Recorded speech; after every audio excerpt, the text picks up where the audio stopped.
الشیخ محمد خیر محمد حجازی المعروف مولانا محمد مکی، مدرس مسجد حرام مکۃ المکرمہ، سیرت النبی صلی اللہ علیہ وسلم کے موضوع پر بیان فرما رہے ہیں۔ کیسٹ ملنے کا پتہ: پاک ریکارڈنگ، پہلی منزل، کریم سینٹر، صدر، کراچی۔ Phone number 56788123۔ اب آپ اس مبارک سلسلے کا پہلا حلقہ سماعت فرمائیں۔ الحمدللہ رب العالمین، والصلاة والسلام على اشرف الانبیاء وسید المرسلین سیدنا ومولانا محمد وعلى آلہ واصحابہ اجمعین۔ اللهم صل على سيدنا محمد النبي الأمي الهاشمي وعلى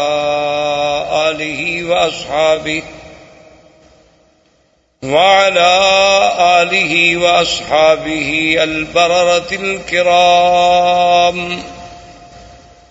وعلى سائر الأنبياء والمرسلين والملائكة المقربين،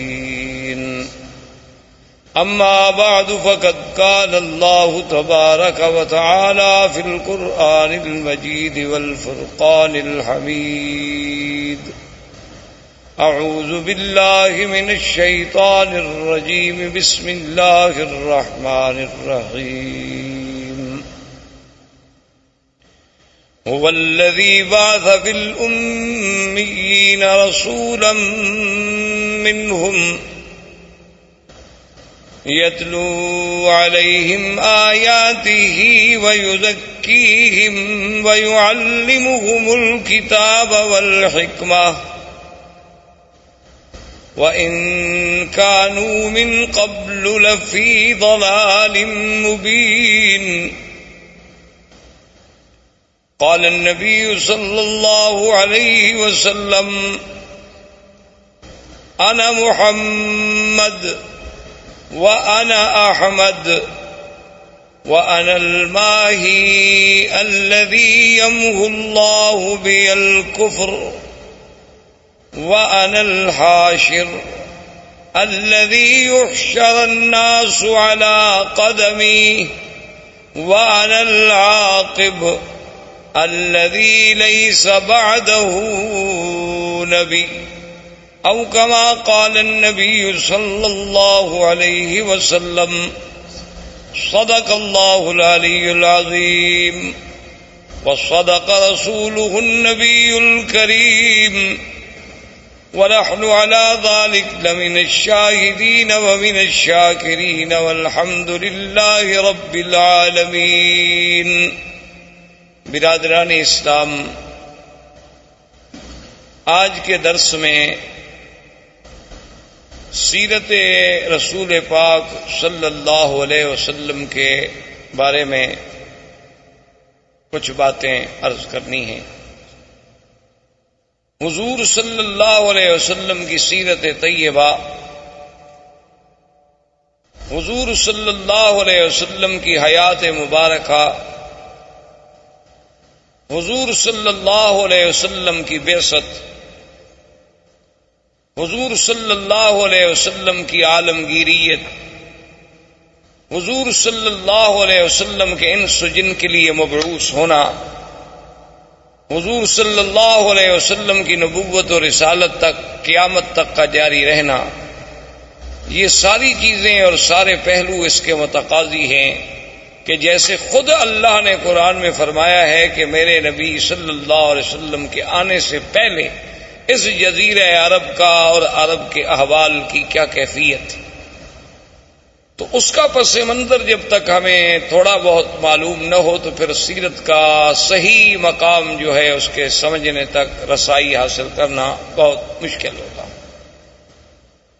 اس لیے حضور صلی اللہ علیہ وسلم کی بعثت سے قبل احوال عرب کے بارے میں بہت دور اگر ہم جائیں تو بہت مشکل ہو جائے گا، لیکن زیادہ سے زیادہ اختصار کے ساتھ جتنی ہم پہلے ماحول کی، چونکہ قرآن پاک نے بطور خاص یہ فرمایا ہے کہ ہم نے آپ کو کہاں بھیجا. ایک تو فرمایا ہم نے آپ کو امیین میں بھیجا کہ جو بالکل پڑھنا لکھنا نہیں جانتے، جن کے پاس کوئی کتاب نہیں تھی. اور دوسری بات جو اللہ نے آخری آیت میں فرمائی اور بار بار فرمائی کہ وَإِن كَانُوا مِن قَبْلُ لَفِي ضَلَالٍ مُبِينٍ، کہ میرے مدنی صلی اللہ علیہ وسلم آپ کی بعثت سے قبل یہ پورا جزیرہ جو تھا ایک کھلی ہوئی گمراہیوں میں پڑا ہوا تھا. تو اس کی تفاصیل میں اگر آپ جائیں تو آپ جانتے ہیں یا آپ نے سنا ہوگا یا پڑھا ہوگا انشاءاللہ، عرب جو ہے اصل میں یہ 3 قسم کہلائے جاتے ہیں. ایک عرب ہیں بائدہ، اور ایک عرب ہیں عاربہ، اور ایک عرب ہیں مستعربہ. یاد رکھیں عربوں کی 3 قسمیں ہیں تاریخ میں. ایک عرب بائدہ یعنی جو سب سے پہلے عرب زبان، عربی بولنے والے، عربی جاننے والے. بائدہ کہتے ہیں کہ ہلاک ہو گئے، وہ قومیں جو مٹ گئیں اب جن کا نام و نشان بھی باقی نہیں ہے. اگر قرآن پاک ان کا ذکر نہ کرتا تو شاید ہم جانتے بھی نہ اور کوئی اس کا سرا بھی تلاش نہ کر سکتا. جیسے پہلی قومیں گزر گئی ہیں، قوم عاد ہے، قوم سمود ہے، قوم صالح ہے، قوم لوط ہے. یہ ساری قومیں آپ کو پتہ ہے کہ یہ مکہ مدینہ منورہ سے خیبر کے راستے میں، مدائن کے راستے میں، اور اسی طرح پھر آپ آگے چلے جائیں. قوم لوط جو تھی وہ آج جہاں اردن ہے، جس ملک کو آپ اردن کہتے ہیں، عمان کہتے ہیں، اسی جگہ وہ بحر میت کے نام سے آج بھی وہ جگہ معروف ہے. وہ وہی آباد تھے، ان کے قریہ صدوم جو تھا اسی جگہ تھے. تو یہ تو عرب ہیں وہ جو ختم ہو گئے، مٹ گئے. ان کی تو کوئی نسل کا ایک بندہ بھی باقی نہیں بچا جس کے بارے میں آدمی کہے کہ پھر اس کا کیا ہوا. اللہ نے ان کا تو استیصال کلی کر دیا، یعنی بالکل ختم ہو گیا. ان کا تو نام و نشان ہی مٹ گیا. اچھا اب جناب ایک عرب ہے مستعربہ. مستعربہ کا معنی ہوتا ہے کہ جنہوں نے عربی لغت کسی دوسرے سے سیکھی ہو. تو ہم زیادہ دور اس لیے نہیں جاتے کہ پھر ہم سیرت کے موضوع پہ آتے آتے بھی کئی مہینے لگ جائیں گے. ہم حضور صلی اللہ علیہ وسلم کے جد امجد سیدنا ابراہیم الخلیل علیہ السلام اور سیدنا اسماعیل علیہ السلام، کیونکہ حضور صلی اللہ علیہ وسلم جو ہے ولد اسماعیل ہیں. حضور پاک صلی اللہ علیہ وسلم کا نسب جو ہے، آپ کا سلسلہ انساب جو ہے، وہ سیدنا اسماعیل علیہ السلام تک جاتا ہے، اور پھر سیدنا اسماعیل علیہ السلام سے سیدنا آدم علیہ السلام تک. لیکن اگر ہم اسی سلسلے کو پھر ابتدا سے دیکھیں، یعنی ابتدائے آفرینش سے سیدنا آدم علیہ السلام سے، تو پھر تو ایک پوری تاریخ انسانیت کا ہمیں عبور کرنا پڑے گا. لیکن اگر ہم سیدنا اسماعیل اور سیدنا ابراہیم علیہ السلام سے شروع کریں تو ایک تو ہم قریب آ جائیں گے، اور دوسرا ان سے حضور کا براہ راست تعلق ہے کہ حضور صلی اللہ علیہ وسلم ولد اسماعیل. تو مختصراً یہ عرض کروں کہ اللہ نے سیدنا ابراہیم علیہ السلام کو حکم دیا کہ اپنے بیوی بچوں کو جا کے ایک ایسے مقام پہ چھوڑیں جہاں کوئی آبادی نہیں، کوئی وہاں انسان نہیں. کیونکہ سیدنا ابراہیم علیہ السلام یا اسماعیل علیہ السلام یہ سرزمین مکہ کے رہنے والے نہیں تھے. ان کا اصل جو ہے، ان کی اصل جو ہے وہ عراق اور اس کے بعد شام، فلسطین، شام، عراق، اس کے ان علاقوں میں آپ رہنے والے تھے. تو وہاں سے حضرت ابراہیم علیہ السلام آئے اللہ کے حکم پر. اپنی بیوی اور اپنے چھوٹے بچے، دودھ پیتے ہوئے بچے سیدنا اسماعیل علیہ السلام کو حکم خداوندی کے مطابق اسی مقام پہ چھوڑا جہاں اب چاہے زمزم ہے، جہاں یہ کنواں ہے زمزم کا، اسی جگہ ان کو بٹھا دیا. اور اللہ کا حکم تھا کہ بولنا بھی نہیں، بتلانا بھی نہیں، بات بھی نہیں کرنی. تو ابراہیم الخلیل علیہ السلام خاموشی سے چلے گئے. جب وہ جانے لگے تو بی بی ہاجرہ دوڑی پیچھے. انہوں نے کہا الامن تقلنا یا ابراہیم الخلیل، یہ اللہ کیا کر رہے ہو کہ یہاں کوئی انسان نہیں، یہاں کوئی پانی نہیں، یہاں کوئی آبادی نہیں. وادن غیر ذی زرع، کالے پہاڑوں میں گھری ہوئی ایک وادی ہے، تو اور یہاں جہاں کعبہ شریف ہے یہاں بالکل ایک ٹیلے کا نشان تھا، تو ہمیں کیسے چھوڑ کے جا رہے ہو؟ ابراہیم علیہ السلام خاموش ہیں چونکہ اللہ کا حکم نہیں جواب دینے کا۔ تو آخر بی بی نے مجبور ہو کر یہ جو جنت المعلا جسے آپ کہتے ہیں نا جنت المعلا، یہ اصل میں اس کو معلا کیوں کہتے ہیں کہ یہ کعبۃ اللہ کا سرزمین مکہ کا اونچا حصہ ہے، یعنی یہ اعلیٰ ہے، اعلیٰ معنی بلند، اور یہ جو ہے اسفل، یہ مسفلہ جس کو آپ کہتے ہیں محلہ مسفلہ، اس کو مسفلہ کیوں کہتے ہیں کہ یہ اسفل ہے، یہ یعنی نیچے والا حصہ ہے اور وہ جانب اعلیٰ ہے۔ اسی لیے جب بھی مسیال، جب بھی سیل آتے ہیں تو اوپر سے پانی گرے گا اور اسی مسیال سے مسفلہ سے ہوتا ہوا پھر نیچے چلا جائے گا طریق لیس سے، تو یہ اعلیٰ جانب تھی، تو اسی لیے وہ جو قبرستان ہے اس کو مومنین کی وجہ سے جنت کا لقب ملا اور جنت المعلا کہلایا۔ تو اس مقام تک بی بی صاحبہ دوڑتی آئیں ابراہیم علیہ السلام کے پیچھے، اور ابراہیم علیہ السلام اونٹنی پہ سوار تھے اور خاموش ہو کے جا رہے۔ تو بی بی نے کہا کہ ایک بات تو بتاؤ، اللہ امرک بہذا، کیا تمہیں تمہارے خدا نے یہ حکم دیا ہے یا تم خود ہم سے ناراض ہو؟ بھائی خاوند جو اپنے بچوں کو چھوڑ دے کو وجہ تو ہوگی نا، اپنی بیوی بچوں کو چھوڑ کے جا رہے ہیں، اور چھوڑ بھی ایسی جگہ جا رہے ہیں نا، یہ تو نہیں کہ ان کو سسرال میں بھجوا دیا، بچوں میں بھجوا دیا، کسی بھائی کے گھر میں بھجوا دیا، ایک ایسے مقام پہ چھوڑ دیا کہ بعدن غیر ذی ذرعین، جہاں کچھ بھی نہیں۔ تو جب انہوں نے یہ کہا تو اللہ نے حکم دیا کہ جواب دے، تو آپ نے فرمایا ان اللہ امرنی، اللہ نے مجھے حکم دیا ہے، میں اللہ کے حکم کے بغیر تمہیں نہیں چھوڑ کے جا رہا۔ تو اب بی بی کے قدم رک گئے، اور علماء نے لکھا ہے کہ بی بی نے فرمایا کہ اذن لا یزیئنا، اور ایک روایت میں یہ بھی آتا ہے کہ بی بی نے کہا حسبنا اللہ ونعم الوکیل، کہ اب تم خلیل جاؤ، ہمیں بھی اللہ کافی۔ اگر اللہ نے حکم دیا ہے نا تو پھر اللہ ہمیں ضائع نہیں کریں گے، کیونکہ اگر اللہ نے حکم دیا ہے کہ ان کو یہاں چھوڑ دو، تو اگر اللہ ہمیں مارنا چاہتے تو وہیں فلسطین میں مار دیتے، اللہ ہمیں کوئی سزا دینا چاہتے تو وہیں شام کے علاقے میں دی جا سکتی تھی۔ تو اس مقام پہ چھوڑنے کا جو حکم تمہیں تمہارے رب نے دیا ہے، تو اذن لا یزیئنا، اب وہ خدا ہمیں ضائع نہیں کریں گے۔ اور ایک روایت میں ہے کہ بی بی کی زبان مبارک سے جو کلمہ نکلا وہ کلمہ تھا حسبنا اللہ ونعم الوکیل۔ تو اس لیے آپ بھی ویسے اس کلمے کو یعنی ہر مشکل میں، کیونکہ اس کی وجہ یہ ہے کہ جب حضرت خلیل کو آگ میں ڈالا گیا ان کی زبان سے بھی یہی کلمہ تھا حسبنا اللہ ونعم الوکیل۔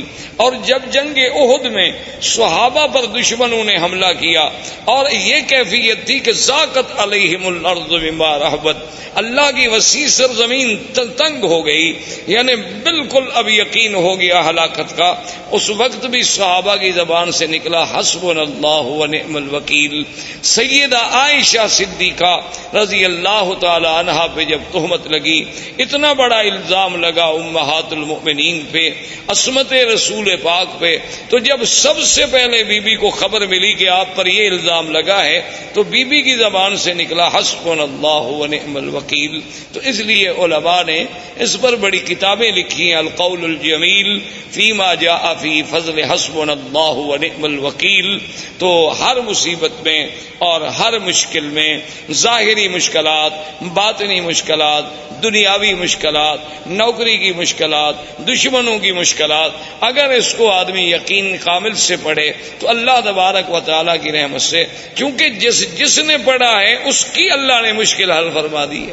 اس لیے علماء نے لکھا ہے کہ یہ کلمہ مبارک ایک اکسیر ہے، یعنی ایک ایسا ہے کہ جس چیز کو لگاؤ سونا بنا دے، لیکن شرط یہ ہے کہ اس پر ایقان ہو، ایمان ہو، یقین ہو، اور پھر پڑھنے کے لیے کوئی حد نہیں، وضو ہے نہیں ہے، ڈپٹی پہ ہیں آپ، چل رہے ہیں، گھر میں ہیں، بیٹھے ہیں، جب یاد آیا تو پڑھ لیا. اور جس مشکل کے لیے پڑھیں گے اللہ کی رحمت سے فَانْقَلَبُوا بِنِعْمَةٍ مِّنَ اللَّهِ وَفَضْلٍ لَمْ يَمْسَسْهُمْ سُوءٌ. اللہ نے فرمایا کہ جب میرے مدنی کے صحابہ نے اس کلمے کو پڑھا تو ہم نے پھر ان کو نعمتوں کے ساتھ واپس لوٹایا، ان کو ذرا سی بھی پھر ہم نے تکلیف نہیں پہنچنے دی. تو اللہ تبارک و تعالیٰ کے یہ کلمہ مبارک بی بی کی زبان سے بھی علماء نے لکھا ہے کہ نکلا اور بی بی واپس آ گئی. اب بڑا تفصیل کا واقعہ ہے کہ بی بی آئیں، پھر چھوٹا بچہ ہے، اور یعنی اندازہ کریں آپ کہ کتنا خوف و خطر ہے.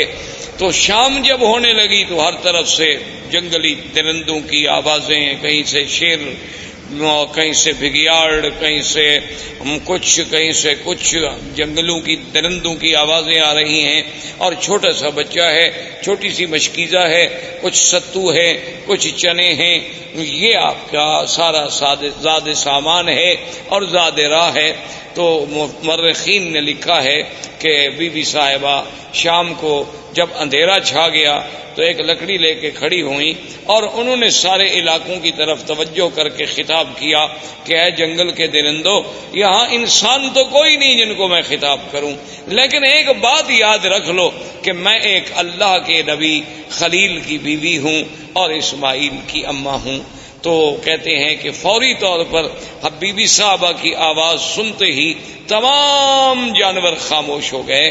اور اس کے بعد بلکہ یہ اظہار ہونے لگا کہ مختلف مقام پہ جانور بیٹھ گئے اور خاموشی کے ساتھ، یعنی جو یہ واضح کرنے لگے کہ بی بی صاحبہ ہم حملے کے لیے نہیں آئے، ہم تو پہرے کے لیے آئے ہیں.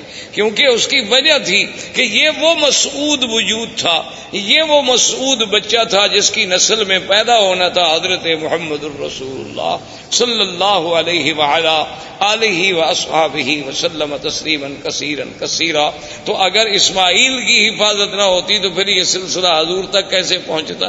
تو اصل میں تو یہ سارا نظم جو ہے اسی پاک نبی کے لیے سجائی جا رہی تھی اور یہ منزل اسی لیے بنائی جا رہی تھی. کہیں آپ نظر ڈالیں، کہیں آسمانوں پہ پہرے ہیں، کہیں کعبۃ اللہ کو بنایا جا رہا ہے، کہیں ابراہیم کو ہجرت پہ بھیجا جا رہا ہے، کبھی ان سے بچے چھڑوائے جا رہے ہیں. تو یہ ساری چیزیں جب ان پہ نظر ڈالیں گے تو محسوس ہوگا کہ یہ ساری محفل جس کے لیے سجائی جا رہی تھی وہ آنے والے تھے حضرت محمد الرسول اللہ صلی اللہ علیہ وعلا آلہ واصحابہ وسلم تسلیما کثیرا کثیرا. تو اب جناب سیدنا اسماعیل علیہ السلام کا پانی ختم ہوا. بی بی صاحبہ صفا مروہ پہ دوڑی، صفا پہ چڑھی، مروہ پہ گئیں، مروہ پہ چڑھی، صفا پہ پہنچی اور 7 چکر لگائے. تو اللہ پاک کو یہ دوڑنا اتنا پسند آیا کہ مسعی جو ہے اس کو قیامت تک کے لیے شاعر اللہ قرار دے دیا گیا. اب جناب بی بی کے کان میں آواز آئی کہ جاء الغوث، کہ اللہ کی مدد آ گئی. بی بی نہ گھبرائیں. تو بی بی صاحبہ کھڑی ہو گئی، انہوں نے کہا کون ہو آواز دینے والے، سامنے آؤ. خیر سامنے کوئی پھر آواز آئی کہ بی بی صاحبہ نہ گھبرائیں، اللہ کی مدد آ گئی. اور اللہ نے حکم دیا کہ جبریل جس جگہ اسماعیل علیہ السلام کے پاؤں ہیں نا اسی جگہ جا کے پر مارو. تو یہاں آ کر حضرت جبریل علیہ السلام نے اپنا پر مارا اور یہاں سے چشمہ زمزم کا پانی نکلا. تو یہ زمزم کا پانی جو ہے اس میں اب آپ دیکھیں یعنی کئی نعمتیں شامل ہو گئی. ایک تو یعنی جبریل علیہ السلام کا پر ہے، اور دوسرا اللہ کے نبی اسماعیل کے پاؤں ہیں، اور تیسرا اس میں ایک بڑی نعمت ملی ہے کہ حضور صلی اللہ علیہ وسلم نے آمنہ کے لال نے جب پیا تو آپ نے پینے کے بعد پانی بچا کے برتن میں ڈالا اور اپنا لعاب مبارک ڈالا اور اس کے بعد حکم دیا کہ اس کو بھی زمزم میں ڈال دو، تاکہ وہ اسماعیل سے جو سلسلہ ہے نبوت کا جیسے زمزم ہے اسی طرح وہ سلسلہ بھی جڑ جائے کہ قیامت تک امت کو زمزم ملے کہ اللہ کے فرشتے کا پر ہو، میرے دادے کے پاؤں ہوں اور محمد مدنی کا لعاب ہو. اس لیے علماء نے لکھا ہے کہ زمزم کا پانی جو ہے وہ جنت کے پانی سے افضل ہے، حوض کوثر سے افضل ہے، یعنی جنت کی نہروں سے افضل ہے. انہوں نے کہا اس کی وجہ یہ ہے کہ جنت کی نہریں تو اللہ کے حکم سے پیدا ہو گئی نا، کن ہو جا بس ہو گئی، اور اسباب کی حد تک تو وہاں کوئی چیز نہیں. حکم دیا گیا کہ جنت بن جا، بن گئی، حکم دے دیا نہریں جاری ہو جائیں، ہو گئی.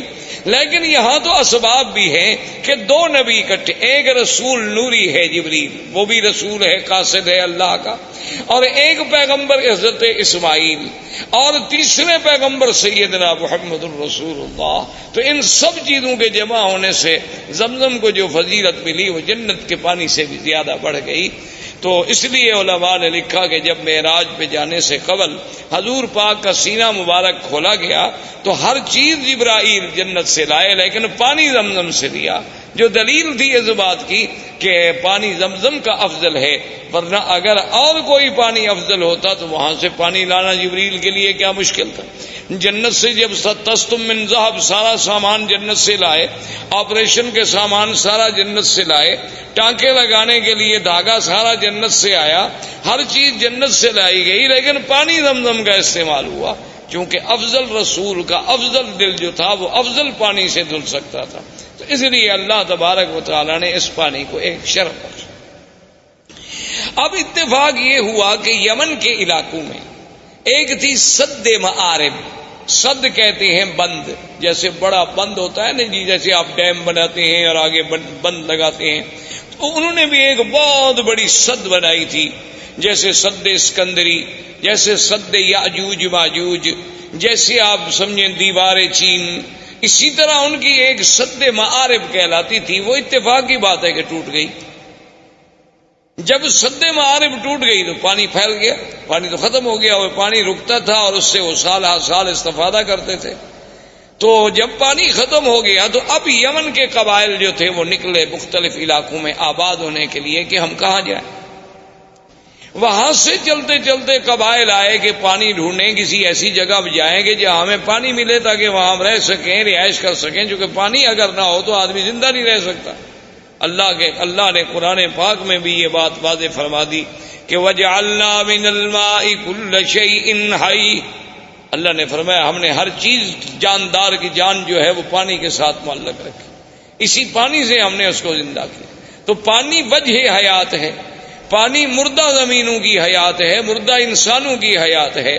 تو ڈھونڈتے ڈھونڈتے قبیلہ جرہم، یہ یمن کا قبیلہ تھا اور یہ عرب تھے. بنو جرہم جو تھے یہ تو خالص عرب تھے کیونکہ یہ تو یمن سے تھے. تو یہ قبیلہ جرہم جو ہے پانی تلاش کرتے کرتے کرتے جب مکہ مکرمہ کے قریب آیا تو دیکھا کہ کچھ پرندے اڑ رہے ہیں. اچھا یہ قاعدہ ہے کہ جہاں پانی ہو تو وہاں پھر پرندے آتے ہیں، ان کو بھی احساس ہوتا ہے کہ کوئی ہمیں پانی والی جگہ ملے. تو انہوں نے جب پرندوں کو اڑتے ہوئے دیکھا تو قبیلہ جرہم نے آپس میں مشورہ کیا. انہوں نے کہا کہ بھئی یہاں تو ہم نے کبھی پرندے اڑتے نہیں دیکھے، یہ کیا ہے، تلاش کیا جائے. اپنے آدمی بھیجے تو انہوں نے کہا کہ ہاں وہاں تو پانی ہے، ایک بڑا چشمہ ہے اور وہاں ایک بوڑھی عورت بھی بیٹھی ہے اور ایک بچہ بھی ہے. تو انہوں نے کہا کہ ٹھیک. وہ قبیلے کا قبیلہ سارا یہاں پہنچا. لیکن اس زمانے میں ان کے اندر کچھ اخلاق ہوتے تھے، یعنی باوجود اس کے کہ عرب میں یہ قتل قتال لڑائی یہ سب چیزیں بڑی عام تھی، لیکن پھر بھی کچھ ضوابط تھے، کچھ اصول تھے. تو وہ جب آئے تو انہوں نے بی بی صاحبہ سے کہا کہ بھی ہم پانی کی تلاش میں یمن سے نکلے ہیں. اب آپ خود اندازہ کریں کہ یمن سے چلتے چلتے ہم مکہ پہنچے اور یہاں ایک چشمہ ہے. تو آپ اگر ہمیں اجازت دیں کہ ہم اس چشمے کے قریب رہ جائیں تو آپ کی بڑی مہربانی ہوگی. تو بی بی صاحبہ کو بھی اللہ نے عقل دیا. انہوں نے فرمایا کہ ہاں آپ یہاں رہ سکتے ہیں لیکن پانی پر آپ کا حق نہیں ہوگا. پانی ہمارا، اس پر حق جو ہے میرا اور میرے بیٹے کا ہوگا. پانی آپ لے سکتے ہیں لیکن یہ کنواں آپ کا ملک نہیں سمجھا جائے گا، اس پر ہمارا ہی کنٹرول ہو، ہمارا ہی تسلط ہو. انہوں نے کہا کہ جی بالکل ٹھیک ہے ہم مانتے ہیں. اور ایک روایات تاریخ میں یہ بھی آتا ہے کہ بی بی نے کہا کہ بھی اس کا کچھ آپ ہمیں معاوضہ بھی دیں گے، آخر پانی کا فائدہ جو آپ اٹھائیں گے. تو انہوں نے کہا کہ ہم وہ بھی دیں گے. تو یہاں سے پھر قبیلہ جرہم جو تھا یہاں آباد ہو. جرہم قبیلے کی آبادی کے بعد حضرت اسماعیل علیہ السلام جوان ہوئے تو ان کی شادی بھی جرہم قبیلے سے ہوئی. جب ان سے ہوئی تو اب حضرت اسماعیل علیہ السلام نے عربی زبان جو تھی وہ جرہم سے سیکھی. اس وجہ سے آپ جو ہیں عرب مستعربہ کہلائے کہ آپ کی اپنی زبان مبارک عرب نہیں تھی، بلکہ آپ نے عربی جو تھی وہ جرہم سے سیکھی، اب زبان جو ہے اس پہ قابو ہو گئے، اور حضرت اسماعیل علیہ السلام کی عمر مبارک جو ہے جب 16 سال کی تھی، اللہ نے اس حضرت ابراہیم الخلیل علیہ السلام کو حکم دیا، وہ آئے اور بنائے کعبہ کا حکم ملا کہ یہاں اللہ کا گھر بنائیں، تو ابراہیم علیہ السلام نے اس کعبے کی اللہ کے حکم سے بنیاد رکھی، اور بنیاد اسی قواعد پہ رکھی گئی جو آدم علیہ السلام نے قواعد رکھے تھے اللہ کے حکم سے۔ اب ایک تاریخ میں یہ آتا ہے کہ ابراہیم علیہ السلام نے پوچھا کہ اللہ آپ کا حکم ہے کہ میرا کعبہ بناؤ، لیکن مجھے پتہ نہیں کتنا طول ہے، عرض ہے، کتنا کعبہ ہے، کہاں دیواریں ہوں گی۔ وہ تو ایک ٹیلا تھا نا جی، بارشیں آتی اور فلڈ آتے اور سیل آتی، سیلاب آتے اور چیزیں یہاں پھینک کے چلے جاتے، تو بنتے بنتے بہت بڑا ٹیلا بن گیا۔ تو اللہ نے حکم دیا کہ ہم آسمان پر بادل کا ایک ٹکڑا بھیجتے ہیں، جہاں جہاں بادل کا سایہ ہو سمجھ لو گی یہ جگہ کعبہ ہے، اور جہاں سایہ نہیں ہوگا تو وہ جگہ کعبہ نہیں، اسی جگہ تم نشان لگا لو۔ تو کعبۃ اللہ کے اوپر ایک سایہ ایسے جیسے سائبان کھڑا ہو جاتا ہے، یعنی وہ کھڑا ہو گیا، اور حضرت اسماعیل علیہ السلام، حضرت ابراہیم اور اسماعیل علیہ السلام نے نیچے کعبۃ اللہ کے نشان لگا۔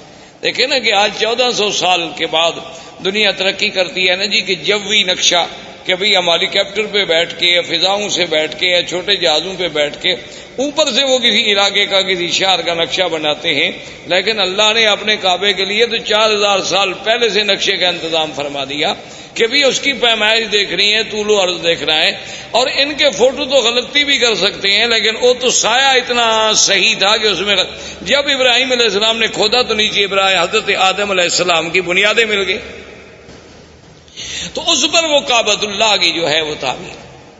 اب جو مقام ابراہیم ہے اس کے بارے میں دو چیزیں ملتی ہیں ہمیں تاریخ۔ ایک تو صحیح روایات جو ہیں وہ یہ ہیں کہ جب دیواریں اونچی ہو گئی تو اب ابراہیم علیہ السلام کے لیے مشکل تھا نا جی کہ اوپر پہاڑ پہ دیواروں پہ چٹانوں پہ کیسے پہنچائیں، کیسے پتھر کیسے لگائیں، نیچے والے تو اٹھا کے رکھ دیے نا جی، لیکن جب جگہ اونچی ہو گئی تو ضرورت تھی نا کہ کوئی ایسی چیز ہو جو ہمیں اوپر لے جائے۔ اب اس کے لیے ضرورت یہ تھی کہ درخت کاٹے جائیں، لکڑیاں کاٹی جائیں، پھٹے بنائے جائیں، ان کو باندھا جائے اور کھڑے ہونے کا ذریعہ بنے۔ تو اللہ نے حکم دیا کہ ابراہیم الخلیل یہاں ایک پتھر ہے، اس پتھر پہ تم کھڑے ہو جاؤ، اور یہ تمہارے حکم کے ہم نے تابع کر دیا ہے، اس کو آپ حکم دیں گے یہ اونچا ہو جائے گا، اور حکم دیں گے تو خود بخود یہ نیچے چلا جائے۔ یعنی آپ دیکھیں نا آج کرینوں کے جو تصور ہیں، مشینری کے جو تصور ہیں کہ آپ کے بٹن سے ضرورت کے مطابق اوپر ہوں گی نیچے ہوں گی، لیکن اللہ تبارک و تعالیٰ کے کمال قدرت دیکھیں اور انبیاء کے معجزات دیکھیں کہ نہ تو کوئی مشینری لگائی گئی، نہ وہاں کوئی موٹر لگائی گئی، نہ کوئی بجلی کا انتظام کیا گیا، بس پتھر کو حکم دے دیا کہ جو میرا نبی کہتا ہے مانو، پتھر تابع ہو گیا، بات ختم ہو گئی۔ اللہ تبارک و تعالیٰ چاہے تو داؤد علیہ السلام کے پتھر تابع کر دیں، اللہ چاہے تو ابراہیم علیہ السلام کے تابع کر دیں، تو ابراہیم علیہ السلام کھڑے ہو جاتے، پتھر اوپر ہو جاتا، پھر نیچے ہو جاتا، اور اس پر حضرت ابراہیم علیہ السلام کے قدموں کے نشان پڑ گئے۔ ویسے آپ کو بھی کبھی دھوکہ ضرور لگا ہوگا، آپ جب دیکھتے ہوں گے مقام ابراہیم کے پتھر کہ بھئی اتنا چھوٹا پاؤں اور اندر کیسے پورا چلا گیا۔ یہ پورا اندر نہیں تھا، یہ تو اصل میں یہ ہے کہ یوں پتھر تھا نا، تو آپ نے جب پاؤں رکھا تو پاؤں کا نشان لگ گیا اندر تھوڑا سا، یہ بعد میں تو ہم نے چوم کے چاٹ کے الحمدللہ اس کو نیچے پہنچایا۔ یہ ہماری اپنی مہربانیاں ہیں، یعنی باقی جو ہم نے محنت کی ہے نا، جو روزانہ ہاتھ جو لگاتے رہے ماشاءاللہ، جیسے حضرت سلمان فارسی رضی اللہ تعالیٰ عنہ کے باغ میں جو کھجوریں تھیں تو ہمارے حاجیوں نے ماشاءاللہ ان کو سینے لگا کے کھجور آدھی ختم ہو گئی، اور نتیجہ یہ نکلا کہ آخر وہ کھجوریں بوسیدہ ہو گئیں اور وہ گر گئیں۔ تو ہماری قوم تو ان چیزوں کی ماشاءاللہ بہت ماہر ہے، اللہ تبارک و تعالیٰ کی مہربانی ہے کہ وہ جناب اس نے جو ہاتھ لگانا شروع کیا اور یوں چاٹنا شروع کیا، دیکھا نہیں کہ کڑے جن میں غلاف کعبہ باندھا جاتے ہیں ان کو ہر 2 سال کے بعد بدلنا پڑتا ہے، یہ اس کو بھی پکڑ کے ہلا رہے رہتے ہیں اور وہ بھی گس جاتے ہیں وہاں، کیونکہ ہر وقت جو ایک آدمی نے پکڑا ہوا ہو تو کیا کرے آدمی۔ تو بہرحال تو مقام ابراہیم اس پتھر کا نام۔ اچھا اللہ کی شان دیکھیں، یہ مقام ابراہیم جہاں اب ہے یہاں نہیں تھا، یہ مقام ابراہیم جو ہے بالکل کعبۃ اللہ کی دیوار کے ساتھ تھا، کیونکہ یہ تو تعمیر میں کام لگایا گیا نا جی، اور تعمیر کے بعد وہیں اس کو چھوڑ دیا گیا۔ اس کو دور لانے کی تو کوئی وجہ ہی نہیں تھی۔ اب بھی آپ نے دیکھا ہوگا کعبۃ اللہ کے دروازے کے پاس اگر آپ دیکھیں نا تو بنیادوں پر ایسے پتھروں کے تھوڑے تھوڑے نشان ہیں۔ دراصل یہ وہ مقام ہے جہاں جبریل علیہ السلام نے کھڑے ہو کر حضور کو نماز پڑھائی۔ یہ مقام امامت جبریل علیہ السلام ہے۔ کعبۃ اللہ کا دروازہ جہاں ختم ہوتا ہے تو نیچے آپ ذرا بنیاد پر نظر ڈالیں تو وہاں آپ کو ایسے 4-5 ٹکڑے پتھروں کے عجیب عجیب سے لگے ہوئے نظر آئیں گے اس کی بنیاد میں۔ تو یہ وہ جگہ ہے جہاں سیدنا آقا انعامدار سرکار دو عالم صلی اللہ علیہ وسلم کو جبریل نے نمازیں پڑھائیں، 5 اول وقت میں اور 5 آخر وقت میں۔ تو یہ بھی وہ نشان جو تھا رکھا گیا۔ اچھا، اسی کے ساتھ اب تو مطاف مبارک کو ٹھیک کیا گیا۔ پہلے آپ نے دیکھا ہوگا چھوٹا سا ایک نشان لگتا تھا کہ جیسے یہاں کچھ جگہ نیچی ہے، تو یہ وہ جگہ تھی جہاں کعبۃ اللہ کے لیے مٹی اور گارا بنایا جاتا تھا کعبۃ اللہ کی دیواروں کو لگانے کے لیے۔ تو یہ وہ مقام تھا جہاں سیدنا ابراہیم علیہ السلام نے مٹی بنائی اور اس کا پانی ڈالا تاکہ پتھروں کو جمانے کے لیے اس مٹی سے فائدہ اٹھایا جا سکے۔ اچھا، اب خدا کی شان ہے کہ جہاں کا موجودہ حالت میں مقام ابراہیم ہے، اس کی وجہ یہ ہوئی کہ ایک دفعہ سیل آئی بڑی زبردست، سیل، فلڈ، سیلاب، وہ آیا اور وہ مقام ابراہیم کو بہا کے لے گیا، یعنی اتنا دور کر دیا اس پتھر کو۔ تو اب صحابہ اکٹھے ہوئے کہ بھی اس کا کیا حل کیا جائے، اس کو وہاں لے جائیں جہاں اپنے اصل مقام پہ تھا، یا اس مقام ابراہیم کے حجر ابراہیم کو ہم یہاں رہنے دیں، اب یہاں پہنچ گیا ہے۔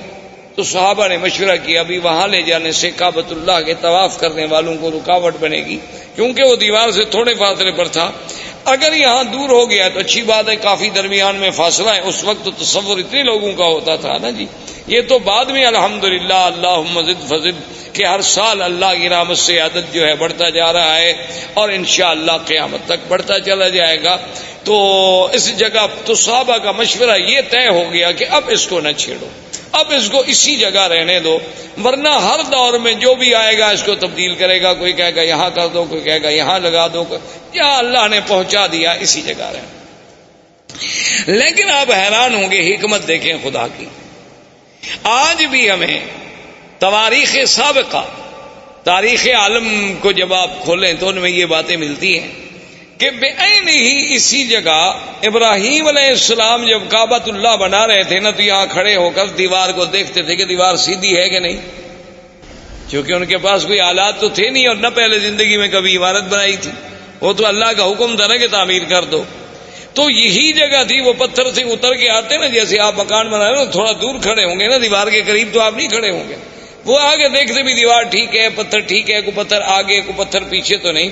تو اللہ کو بھی وہی جگہ منظور تھی کہ سیلاب بھی آیا تو اس پتھر کو اسی جگہ لے آیا، ورنہ وہ چاہتا تو یہاں سے دور لے جاتا۔ لیکن اللہ تبارک و تعالیٰ کی شان ہے تو وہ دونوں مقام ابراہیم بن گئے۔ واتخذوا من مقام ابراہیم مصلی، ایک تو اس سے مراد وہ پتھر اور ایک اس سے مراد وہ مقام جہاں ابراہیم علیہ السلام کھڑے ہو کے کعبۃ اللہ کی عمارت کو دیکھا کرتے تھے۔ تو اللہ تبارک و تعالی نے اس جگہ کو بھی یعنی اتنی بڑی عظمت بخشی، اتنی بڑی شان بخشی کہ وہ قیامت تک کے لیے قرآن میں آیا اور مصلی خلیل، مصلی حبیب سیدنا محمد الرسول اللہ صلی اللہ علیہ وسلم جو ہے بن گیا۔ اب یہ سیدنا ابراہیم علیہ السلام نے کعبہ بنایا، اللہ نے ندا کا حکم دیا کہ کعبہ بن گیا ہے، لوگوں کو حج کے لیے پکارو۔ تو اس ندا میں بھی اقوال ہیں، بعض علماء فرماتے ہیں اسی حجر ابراہیم پہ کھڑے ہو کے ابراہیم علیہ السلام نے ندا دی، بعض علماء فرماتے ہیں کہ جبل ابی قبیس، یہ جو پہلا جس قریب پہاڑ ہے نا جس پہ اب محلات ہیں، یہ پہاڑ ابی قبیس جو اور اللہ کی شان ہے کعبۃ اللہ اول بیت، یہ دنیا میں سب سے پہلا گھر، اور ابی قبیس اول جبل وضع فی الارض، یہ دنیا کے پہاڑوں میں سب سے پہلا پہاڑ ہے جو زمین پہ رکھا گیا۔ تو ابھی قبیس پہ کھڑے ہوئے، اور ایک روایت میں ہے کہ حضرت ابراہیم علیہ السلام عرفات میں جا کے عرفات کی پہاڑی پہ کھڑے ہو کے آپ نے ندا دی، ایک روایت یہ بھی آتی ہے۔ تو وہاں سے اللہ نے ان کی ندا کو پوری دنیا میں کائنات میں پہنچا دیا۔ تو اب ابراہیم علیہ السلام تشریف لے گئے، حضرت اسماعیل علیہ السلام یہاں رہے، حضرت اسماعیل علیہ السلام کی شادیاں ہوئیں، اس طریقے سے اللہ تبارک و تعالی نے سرزمین کو آباد کیا، اور اس پورے علاقے میں ما سوائے دین توحید کے اور کوئی دین نہیں تھا۔ یعنی سب لوگ جو تھے وہ ملت ابراہیم، سب لوگ جو تھے وہ دین ابراہیم پہ تھے، اور کوئی شرک نہیں، کوئی بے دینی نہیں، کوئی احداث نہیں، کیونکہ ان علاقوں کو تو دین ملا ہے۔ اسی وجہ، یہی تو وجہ تھی نا کہ ہر آدمی یہ کہتا تھا کہ میں ملت ابراہیم پہ ہوں۔ یہودیوں کا بھی دعویٰ کہ ہم ملت ابراہیم، نصرانیوں کا دعویٰ کہ ہم ملت ابراہیم، مشرکین مکہ کا دعویٰ کہ ہم ملت ابراہیم پہ۔ آخر اللہ نے ارشاد فرمایا ما کان ابراہیم یہودیا ولا نصرانیا ولکن کان حنیفا مسلما وما کان من المشرکین۔ اللہ نے فرمایا کہ ابراہیم نہ تو یہودیت پہ تھے نہ نصرانیت پہ، اب وہ تو بالکل ساری دنیا سے مائل ہو کے دین اسلام، دین حق پہ چلنے والے، اور نہ وہ مشرکین میں سے تھے۔ تو یہ سارا دین جو تھا دین توحید تھا، ملت ابراہیمی تھی۔ سب سے پہلے عمر ابن لوہی ایک شخص تھا، وہ مکے کا سردار تھا اور بہت بڑا سردار، یعنی اس کی بات جو تھی نا جی مکے میں اور قبائل میں اور حول مکہ ایسے مانی جاتی تھی کہ اس کی بات کے ٹالنے کا کسی کو کوئی تصور بھی نہیں تھا۔ تو عمر ابن لوہی جو ہے یہ وہ آدمی ہے جو حاجیوں کو بڑی خدمت کرتے، ان کو زمزم پلاتے، صرف زمزم خالی نہیں بلکہ اس میں اصل ملا کے، شہد ملا کے پلاتے تھے حاجیوں۔ تو یہ عمر ابن لوہی جو ہے یہ شام کے علاقے میں گیا تجارت کے لیے، تو وہاں اس نے ایک قوم تھی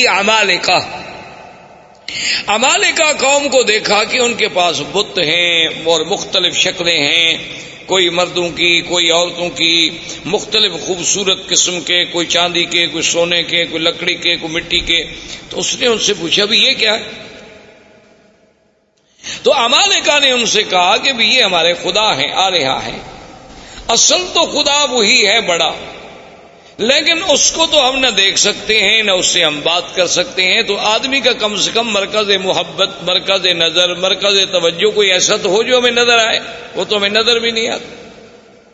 تو اس لیے یہ چھوٹے چھوٹے خدا ہیں، جب ہم مشکل میں ہوتے ہیں تو ہم آ کر ان کو پوجتے ہیں، ان کی عبادت کرتے ہیں، اور پھر ان کی عبادت سے جن کی یہ تصویریں ہیں، تماثیل ہیں، وہ ہم سے خوش ہوتے ہیں، وہ اللہ میاں کو کہہ دیتے ہیں تو ہمارا کام ہو جاتا ہے۔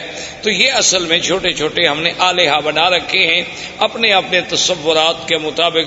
اصل میں وہ آلہہ کی ابتدا جو ہے یعنی وہاں عمالقہ میں کہاں سے آئی؟ نوح علیہ السلام کے زمانے سے، اس وقت سے بت پرستی چلی آ رہی تھی۔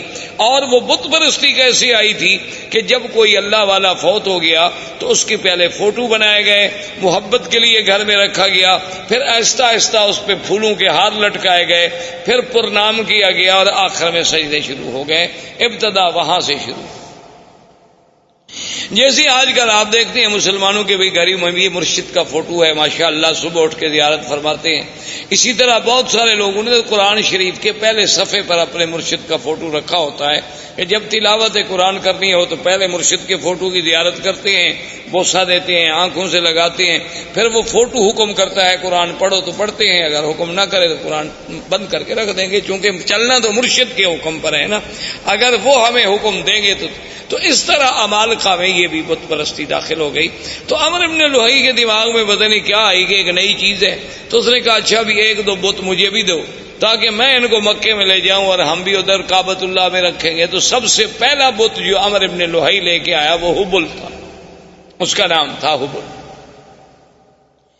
وہ جب لے کے آیا حبل کو یہاں رکھا اور سارے مکے والوں کو بلایا کہ بھئی یہ تو ہمیں خدا مل گیا ہے، ایسے پہلے تو ہم خالی گھر میں عبادت کر رہے تھے، خدا تو نہیں تھا، تو اب سب اس کی عبادت کیا کریں۔ تو لوگوں نے اس کی عبادت کرنی شروع کی۔ اس نے باقی قبائل کو بلایا، پھر ہر قبیلے کے لیے خدا بنتا چلا گیا، کو بنو ثقیف کا، کو بنو حذیل کا، کو بنو خزاعہ کا، کو قریش کا، کو بنو ہاشم کا، سب خدا بناتے گئے۔ اور پھر اس نے لوگوں سے یہ بھی کہہ دیا، اس نے کہا کہ دیکھو یہ بت تو بناؤ، خدا تو بناؤ، لیکن یہ شرط ہے کہ مٹی ہمارے اس شہر کی ہو، یعنی پتھر یہاں سے لو، مٹی بھی یہاں سے لو، پھر اس سے بناؤ، ہر مٹی سے نہ بناؤ، چونکہ یہ تو اللہ کے گھر کی مٹی ہے نا، یہ تو مبارک مٹی ہے۔ یہ چیزیں جو ہے نا جی اس کے دماغ میں آئیں.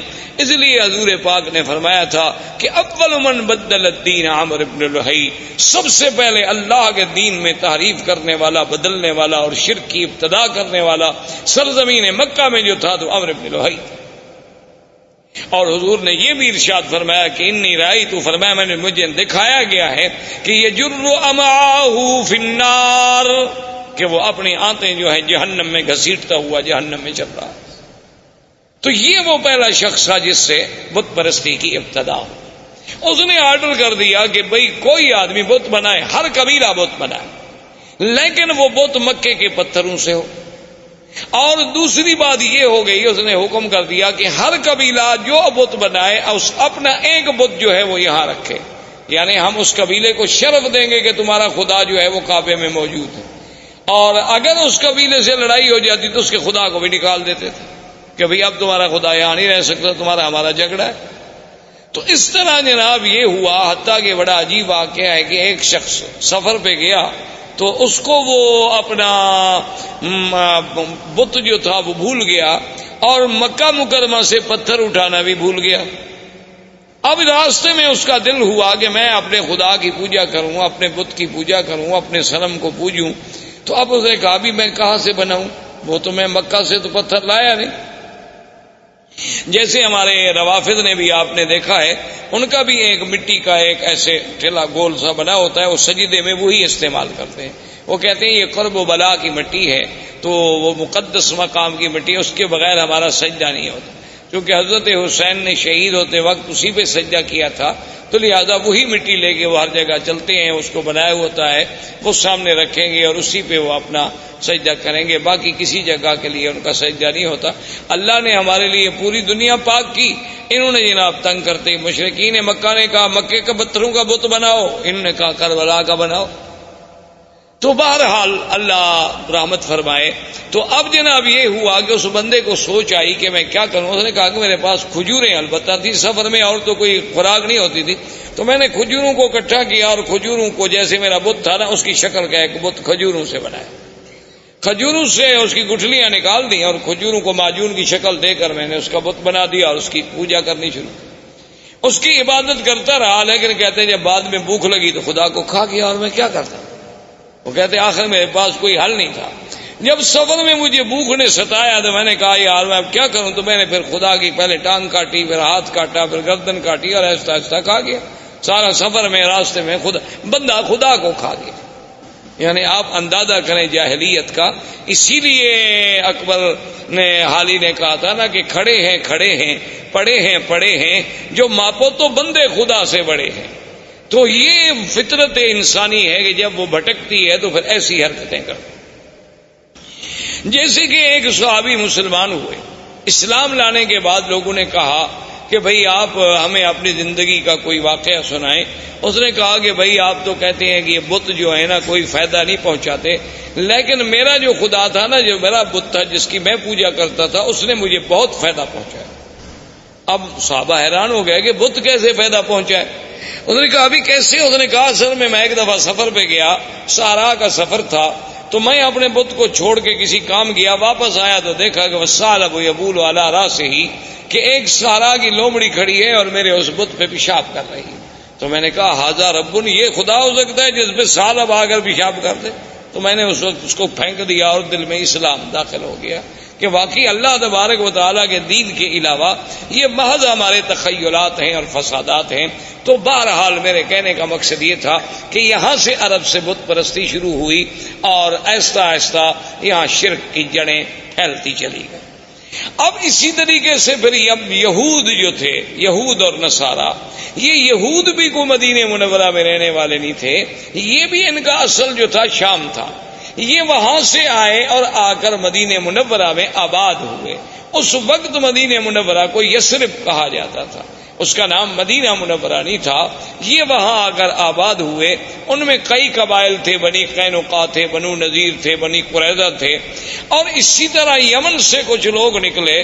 جب ربیعۃ بن النصر یمن کا آدمی تھا، اس نے خواب دیکھا کہ اپنے خواب میں کہ بعض احباش آباج کہتے ہیں بہت گھٹیا قوم کے لوگ، وہ یمن پہ بادشاہ بن جائیں گے تو وہ ڈر کے مارے اپنے خاندان کو لے کر وہ بھی وہاں سے نکلا اور ہیرا میں جا کے اس نے، عراق کے اندر ایک جگہ ہے ہیرا، وہاں جا کر اس نے ڈیرا ڈالا، اور اس کے بعد پھر اس کا لڑکا پیدا ہوا جس کا نام جو ہے سنان ابن اسعد تھا، سنان اسعد، جس کا لقب تبا تھا، یہ اس کا بیٹا تھا، اور یہ پھر بہت بڑا بادشاہ بنا، اور اس نے پھر بڑی جنگیں کی اور بڑی لڑائیاں کی، اور یہ اسی ضمن میں آیا، مدینہ منورہ میں پہنچا، پھر مدینہ منورہ سے آگے چلا گیا، اور اس نے اپنے ایک بیٹے کو اسی یثرب کے مقام پہ چھوڑ دیا کہ بھی تم یہاں رہو، سنا ہے کہ یہاں علماء رہتے ہیں، اہل کتاب لوگ ہیں، ان سے کچھ استفادہ کرو۔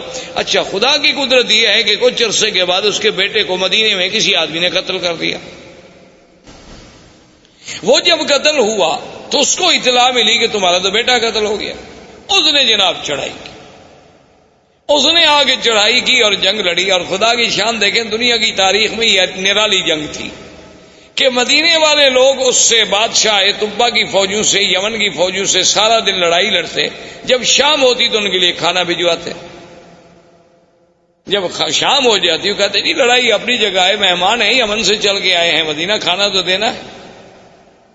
دن میں لڑائی اور حیران ہوگی کہ کیسی قوم۔ ایک دن اس نے، علماء یہود تھے دو، وہ آئے اس کے پاس، انہوں نے کہا کہ دیکھو تم چاہتے کیا ہو؟ اس نے کہا میرے بیٹے کو انہوں نے قتل کیا۔ انہوں نے کہا بیٹے کو قتل کیا، تم نے کتنے قتل کر دیے؟ اور تمہارا تو ایک بیٹا قتل ہوا، تم نے کتنے قتل کر دیے؟ چاہتے؟ اس نے کہا نہیں، میں تو یثرب کو مٹا دوں گا، میں تو اس شہر کا نام و نشان نہیں چھوڑوں گا دنیا میں۔ اس نے کہا بات سنو، یہ وہ جگہ نہیں جسے تم مٹا سکو، حاذہ مہجر محمد الرسول اللہ صلی اللہ علیہ وسلم، یہ ایک نبی پیدا ہوں گے عربی محمد پاک جن کی ہجرت کا مقام ہے، اس کو تم نہیں مٹا سکتے، اس کے مٹانے کا خیال چھوڑ دو، تم خود مٹ جاؤ۔ اچھا، تو وہ جناب ان کے کہنے پہ لڑائی مدینے سے بند ہو گئی، اور اس نے کہا اچھا ایسا کرو کہ تم دو علماء یہود جو ہے نا تم میرے ساتھ چلو، تاکہ میرے ملک میں بھی جا کے کوئی دین پھیلاؤ۔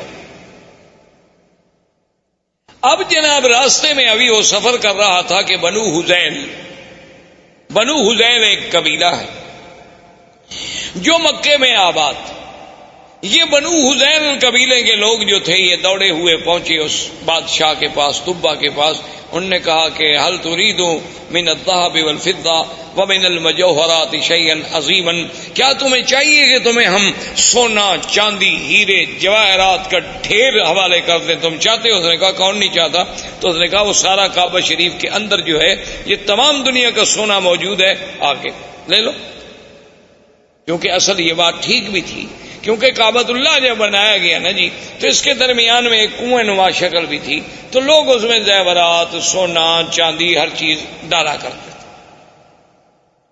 یہ اسی کی نقل ہے نا کہ اللہ کے گھر کی تعظیم کی جاتی ہے، اب لوگ قبروں پہ جا کے اسی طرح پیسے ڈالتے ہیں، چاندی، سونا، زیورات، ہر چیز ڈالتے ہیں۔ تو بہرحال یہ ہے کہ اس نے قابل کو ٹھیک، اور اس نے فیصلہ کر لیا کہ کعبۃ اللہ کو جا کے گرا دو، اور وہاں جو خزانے دفن ہیں وہ سارے خزانے نکال کے میں یمن چلے جاؤں۔ ابھی اس نے یہ ارادہ کیا تھا کہ بالکل سیاہ ایسی اندھیری آئی کہ اتنا اندھیرا چھا گیا کہ اپنا ہاتھ بندے کو نظر نہیں آتا۔ اس نے پھر ان علماء یہود کو بلایا کہ جلدی آؤ، یہ کیا ہو گیا؟ انہوں نے کہا کہ راستے میں ایک شہر ہے، اس کے بارے میں تو تم نے کوئی بری نیت نہیں کی۔ انہوں نے کہا ہاں بالکل، یہ بنو حذیل کے لوگ آئے ہیں، وہ کہتے ہیں کہ وہاں کعبے میں بہت بڑا خزانہ دفن ہے، میں جا کے کعبے کو گراؤں گا۔ اس نے کہا تم کعبے کو نہیں گرا سکتے، وہ اللہ کا گھر ہے، وہ بنائے ابراہیم ہے، تم فوراً توبہ کرو اور چل کے کعبے کا طواف کرو۔ اس نے کہا طواف تو خیر میں نہیں جانتا، چلو پھر میں ویسے تعظیم کرتا ہوں، احتراماً میں چلا جاؤں گا، لیکن میں گراؤں گا نہیں، اب میں نے توبہ کر لی۔ اس نے توبہ کر لی کعبۃ اللہ کے نہ گرانے کی۔ رات کو خواب میں دیکھا کہ میں کعبۃ اللہ پہ غلاف چڑھا رہا ہوں۔ تو اس نے علماء یہود سے کہا، انہوں نے کہا چلو تعظیم کا یہ بھی ایک طریقہ ہے کہ اس کعبۃ اللہ پہ تم غلاف چڑھاؤ۔ تو سب سے پہلا غلاف چڑھانے والا وہ طبا تھا، اس کا نام ابن اسعد۔ اس نے غلاف چڑھایا، پھر یہ غلاف چڑھتے رہے. اچھا کبھی ایسا بھی ہوتا تھا کہ غلاف پہ غلاف چڑھتے گئے تو بعض اوقات تو یہ بھی فیصلہ کرنا پڑا کہ ان غلافوں کے بوجھ سے کہیں دیواریں نہ گر جائیں. اس لیے پھر حکم دیا گیا کہ ایک غلاف رکھو بھئی، اتنے غلاف تو نہ چڑھاؤ. تو یہ ان دونوں یہودیوں کو لے کر اپنے ملک میں گیا، جس کی وجہ سے یمن میں بھی یہودیت پھیل گئی، یمن میں بھی یہودیت غالب آ گئی. اب اسی زمانے میں یمن میں یہودیت کا غلبہ ہو گیا. نجران کے علاقوں میں کچھ نصارہ تھے، اور اسی طرح ہرقل قیصر روم جو ہے وہ نصرانی تھا. تو اسی زمانے میں وہ ابو نواس بادشاہ تھا جس نے حدود بنائی تھی، جس نے خندقیں کھودی اور مسلمانوں کو جس میں جلایا گیا تھا، وہ ابو نواس تھا. اس نے جناب لوگوں کو جلا ڈالا کہ بھی یا تم مجھے خدا مانو ورنہ میں تمہیں آگ میں جلا ڈالوں. تو اس جلنے والے واقعے میں سے صرف ایک آدمی تھا جو بچ گیا، دوس. وہ وہاں سے بھاگا اور اس نے جا کے ہرقل سے کہا کہ یہ کیا بات ہے کہ ایک ہزاروں آدمیوں کو زندہ آگ میں جلا دیا جائے. اب تو یمن کے ہمارے قبیلوں میں کوئی بچہ ہی نہیں، میں صرف اپنی جان بچا کے بھاگ کے تمہارے پاس آیا ہوں، تم میری مدد کرو. تو ہرقل نے قیصر روم، اس وقت اس کا لقب تھا قیصر، دو سپر پاور تھیں اس زمانے میں، ایک فارس اور ایک قیصر، ایک روم، یہ دو سپر پاوریں تھیں. تو یہ سارے علاقے جو تھے نا جی، المانیہ سے لے کر یمن تک، یہ ان کے تسلط میں تھے. اور یہ فارس کا ماورا النہر اور ترکمنستان اور یہ ساری جو اب آپ کی ریاستیں آزاد، یہ ساری کی ساری فارس کے قبضے میں تھی. تو یہ دونوں طاقتیں تھیں. تو قیصر روم نے حکم دیا حبشہ کے بادشاہ نجاشی کو کہ 70,000 کی فوج لے کر فوراً تم اس پہ حملہ کرو جس نے اتنے لوگوں کو آگ میں ڈالا اور جلا ڈالا ہے. تو نجاشی آیا. نجاشی کے بعد اس کے گورنروں میں دو آدمی تھے، ایک کا نام فریاد تھا اور ایک کا نام ابرہہ. اس طرح یہ دین نصرانیت اور دین یہودیت جو ہے ان علاقوں میں پھیلتا چلا گیا. یہاں عمر بن لوہی کی وجہ سے بت پرستی شروع ہو گئی، مشرکین مکہ آ گئے، اور ماہوالی جو تھے اس میں یہودیت اور نصرانیت کی بیج ڈال دیے گئے. اسلام جو تھا اصل اور ملت ابراہیم کا جو اصل تصور تھا وہ ختم ہو.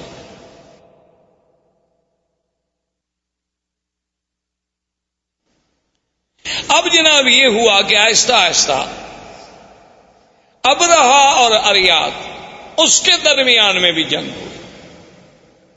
تو انہوں نے پھر ایک فیصلہ کیا. انہوں نے کہا دیکھو بات یہ ہے کہ تمہاری فوج اور ہماری فوج تو ایک ہے نا، ہم تو ایک نسل کے لوگ ہیں. ابھی تم بھی اسی بادشاہ کے گورنر تھے، میں بھی اسی بادشاہ کا گورنر. فوج ایک، جنگ اور قبیلہ ایک، انسان وہی، سب احباش ہیں ہمارے.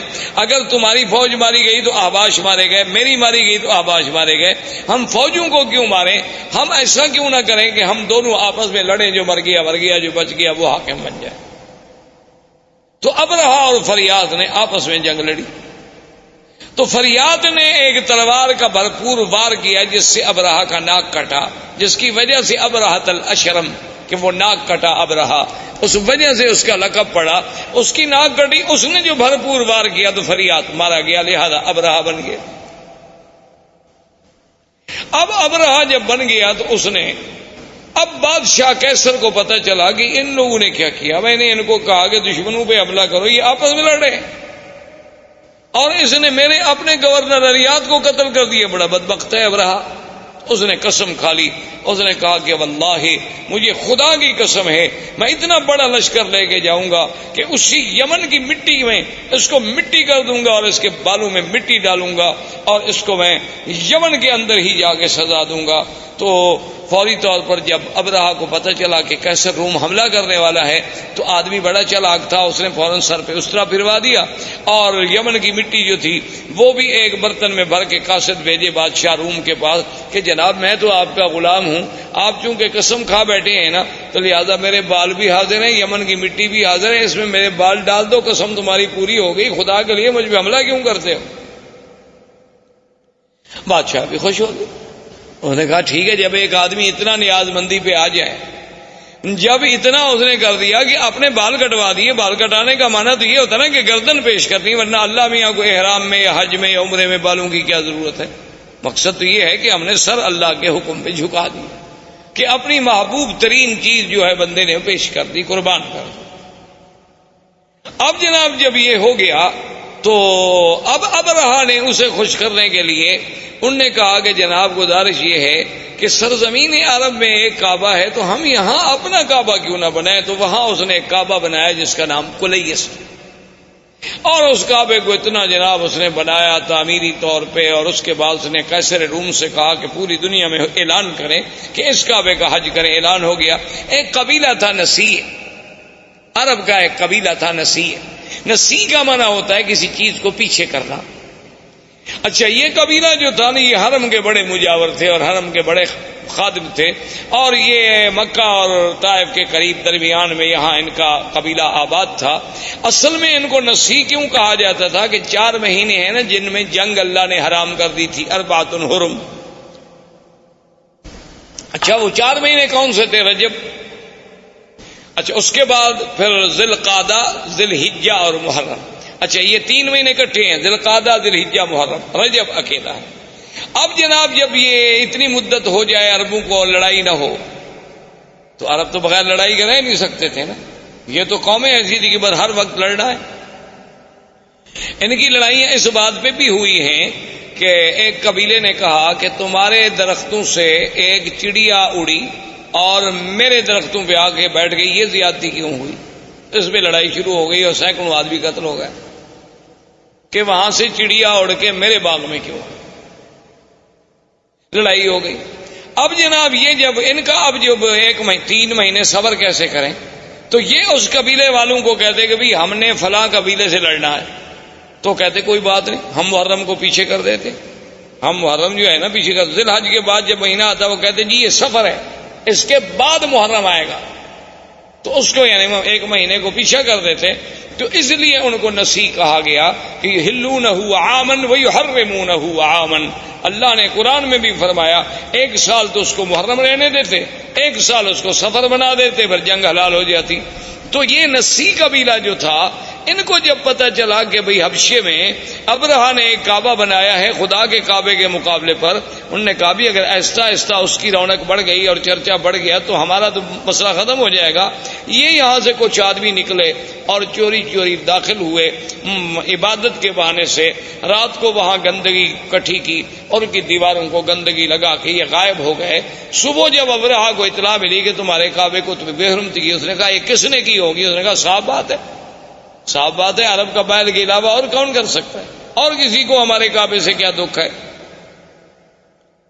تو تحقیق پر پتہ چلا کہ بھی ہاں یہ تو نسیع والوں کا کام ہے، جو مکے کے کعبے کے مجاور ہیں نا قبیلہ بنو نسیع، یہ انہی کا کام ہے. انہوں نے کیا تو اس نے کہا کہ ٹھیک ہے، حکم دیا فوجوں کو کہ تیاری کرو، میں جا کے اس کعبے کو انہدام منہدم کرتا ہوں. جب تک وہ کعبہ رہے گا نا میرے کعبے کا جو ہے لوگ عزت نہیں کریں گے اور نہ یہاں کوئی حج کرے گا. اس کعبے کو توڑ دیتے ہیں، کچھ عرصے کے بعد لوگ بھول جائیں گے کہ کہاں کعبہ تھا، کہاں کیا تھا، کیا حج تھا، کیا احکام تھے. تو یہ وہاں سے لشکر لے کے چلا، اور اسی کے لشکر میں ہاتھیوں کا لشکر تھا، اور ان میں جو سب سے بڑا ہاتھی تھا اس کا نام محمود تھا. اس ہاتھی کا نام جو ہے محمود تھا، لوگ نام رکھتے تھے. اور اس کا سائز جو تھا چلانے والا اس کا نام انیس تھا. یہ جناب لشکر چلا، یہ جب آیا راستے میں تو لوگوں کو پتہ چلا کہ یہ عجیب بات ہے، کعبۃ اللہ کو گرانے کے لیے آ رہا ہے. تو راستے کے عرب قبائل جو تھے انہوں نے جا کے اس سے لڑائی لڑی، لیکن وہ بیچارے شکست کھا گئے، اور ذو نفر ان قبیلوں کا سردار تھا وہ قید ہو گیا. وہاں سے چلتے چلتے یہ طائف آیا. طائف میں اس وقت بنو ثقیف تھے، قبیلہ بنو ثقیف آباد تھا. تو بنو ثقیف کو پتہ چلا کہ ذو نفر جو ہے وہ بھی شکست کھا گیا، بنو خصم والے وہ شکست کھا گئے، تو ہم بنو ثقیف اب اس کا کیسے مقابلہ کر سکتے ہیں اتنے بڑے لشکر کا. تو انہوں نے ابرہا کو پیغام بھیجا کہ دیکھو تم جا رہے ہو کعبۃ اللہ کو توڑنے کے لیے، ہم تمہارا راستہ نہیں روکتے، تم جانو مکہ جانے، کعبہ جانے، لیکن شرط یہ ہے کہ لا تؤذوننا، تم ہمیں ایذا نہیں پہنچاؤ. اس نے کہا بالکل ٹھیک، لیکن اس نے کہا کہ اپنی شرافت اور صداقت کی کوئی نشانی، کوئی دلیل تو دو نا کہ تم پکے ہو. ایسا تو نہیں کہ میں ادھر جاؤں اور تم پیچھے سے حملہ کر دو، کیونکہ بنو ثقیف بھی بڑی مشہور لڑاکی قوم تھی اور خاص طور پہ تیر انداز. تو انہوں نے ایک آدمی تھا جس کا نام تھا ابو رغال، ابو رغال جو تھا نا جی، وہ انہوں نے کہا کہ یہ آدمی ہم تمہیں دے رہے ہیں، یہ ایسا آدمی ہے کہ ایک تو طائف سے لے کر مکے تک تمہیں راستے بتائے گا، اس وقت سڑکیں تھوڑی بنی ہوئی تھی، اور راستہ نہ جانو تو 2 دن کا راستہ 10 دن لگ جاتے تھے، تو یہ تمہیں دلالت کرے گا کہ کعبۃ اللہ کا راستہ کہاں ہے اور تمہیں مکے تک پہنچا دے گا۔ اور اس ابو رغال نے اپنے قبیلوں سے، اپنے دین والوں سے غداری کی اور ان سے وفا کی کہ ان کو مکے کا راستہ بتلایا، اور وہ چلتے چلتے مکے کے قریب پہنچا، اور اسی راستے میں ابو رغال جو ہے وہ مر گیا۔ اور دنیا میں، تاریخ میں یہ بات موجود ہے آج بھی کہ اس کی قبر جو تھی نا جی، آج تک دنیا میں ابی رغال کی قبر مشہور تھی کہ بعد میں عرب والے جاتے تھے اس کی قبر پہ جا کے پتھر مارتے تھے، جیسے جمرۃ العقبہ کو مارتے ہیں نا، کہ یہ وہ بدبخت ہے کہ جس نے اپنے دین کو بھی چھوڑا، اپنے قبیلوں کو بھی چھوڑا، اور ابرہہ کو لے آیا کعبہ گرانے کے لیے۔ تو ابو رغال وہاں مر گیا۔ ابرہہ کا لشکر جب کعبۃ اللہ کے قریب پہنچے، اس نے ڈیرا ڈال دیا اور حکم دے دیا کہ جو لوگ ملے، مال ملے، مویشی ملے، سب پکڑ لو، چونکہ روپ ڈالنا تھا مکے والوں پر۔ تو ان مال مویشیوں میں 200 اونٹ جو ہے وہ عبد المطلب کے بھی پکڑے گئے۔ عبد المطلب جو ہیں یہ حضور صلی اللہ علیہ وسلم کے دادا ہیں، اور عبد المطلب جو تھے کان جسیمن وسیمن، یعنی بڑے خوبصورت، بڑے جمال والے، کیوں نہ ہوں آخر دادا ہے محمد الرسول اللہ صلی اللہ علیہ وسلم۔ انہیں پتہ چلا کہ جناب آپ کے 200 اونٹ پکڑ لیے ابرہہ نے، تو وہاں پہنچے، اور انہیں پتہ چلا کہ ذو نفر جو ہے ہمارے قبیلہ عرب کا قید میں ہے، تو ذو نفر کو ملے کہ بھئی تمہارا کوئی تعلق ہے؟ اس نے کہا میرا تعلق ہوتا تو میں قید ہوتا، البتہ میں یہ کر سکتا ہوں کہ جو ہاتھی چلانے والا 19 ہے، سائس، اس زمانے میں ہاتھی کا جو سائس ہوتا تھا نا، اس کو بڑا تقرب ہوتا تھا، جو وہ بادشاہ کے قریب بیٹھتا تھا، بادشاہ کا ہودج جو ہے سب سے بڑے ہاتھی پہ ہوتا تھا، تو میں 19 کو کہہ دیتا ہوں، کیونکہ راستے میں چاہے میں قید میں رہا لیکن ہماری کچھ دوستی ہو گئی آپس میں۔ تو اس نے 19 کو سفارش کی۔ 19 نے ابرہہ سے کہا کہ عبد المطلب سردار جو ہے مکے کا ملنے آیا ہے، تو اس نے کہا ٹھیک ہے۔ جب عبد المطلب داخل ہوئے تو کہتے ہیں ابرہہ پہ اتنا روب پڑا، اتنا ان کا دبدبا اور جلال تھا کہ اس نے کہا کہ تخت پہ برابر بٹھاؤں تو پھر تو بات شاید نہ بنے، خود تخت سے نیچے اتر آیا اور استقبال کیا، اور خود بھی نیچے بیٹھ گیا اور عبد المطلب کو بھی اپنے برابر بٹھایا۔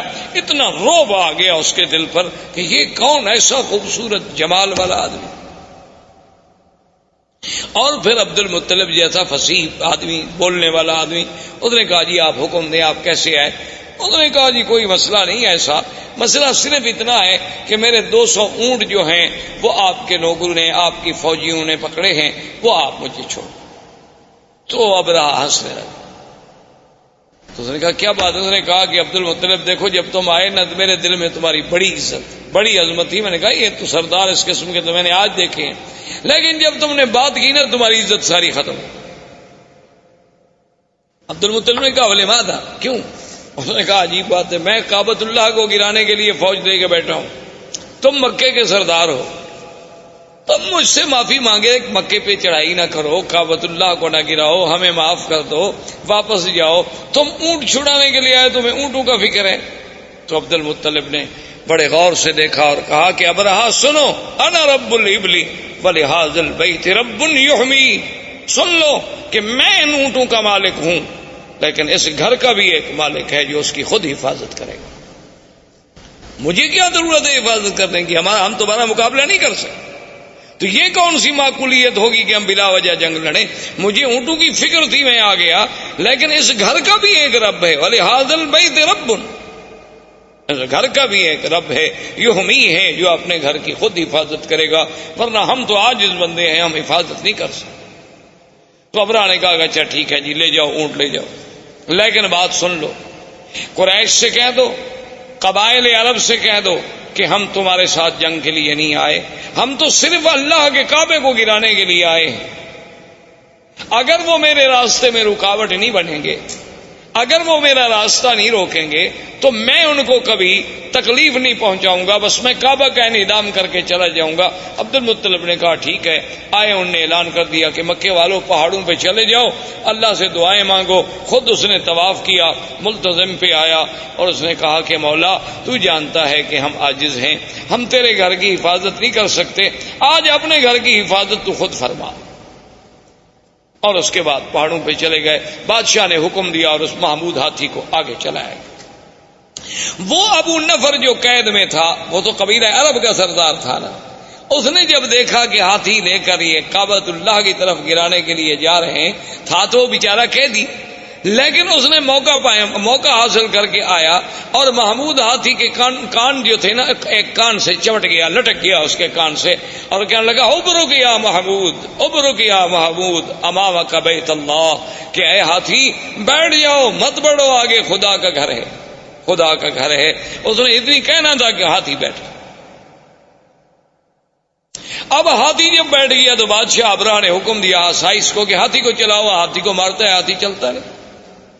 سائس نے کہا کہ چلو ہاتھی کا رخ موڑو یمن کی طرف. ہاتھی کا رخ جب یمن کی طرف موڑا گیا تو وہ جناب چل پڑا. اس نے کہا پھر ایک لمبا چکر دے کے پھر کعبے کی طرف موڑو، کعبے کی طرف موڑے وہ برک کر کے بیٹھ جائے. اس نے کہا یہ عجیب بات ہے، ہاتھی کیوں نہیں جاتا؟ اس نے کہا جی اب آپ دیکھ رہے ہیں میں یمن کی طرف چلاتا ہوں تو چلتا ہے، اور کعبے کی طرف چلاتا ہوں تو نہیں چلتا ہے.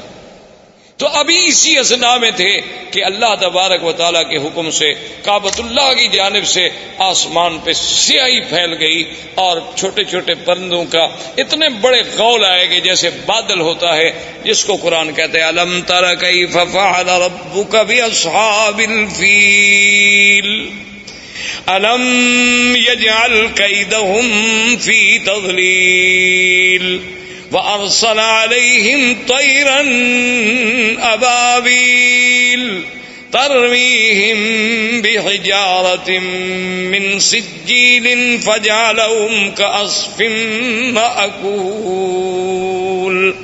اللہ نے فرمایا کہ آپ نے نہیں دیکھا کہ اللہ نے ہاتھی والوں سے کیا کیا؟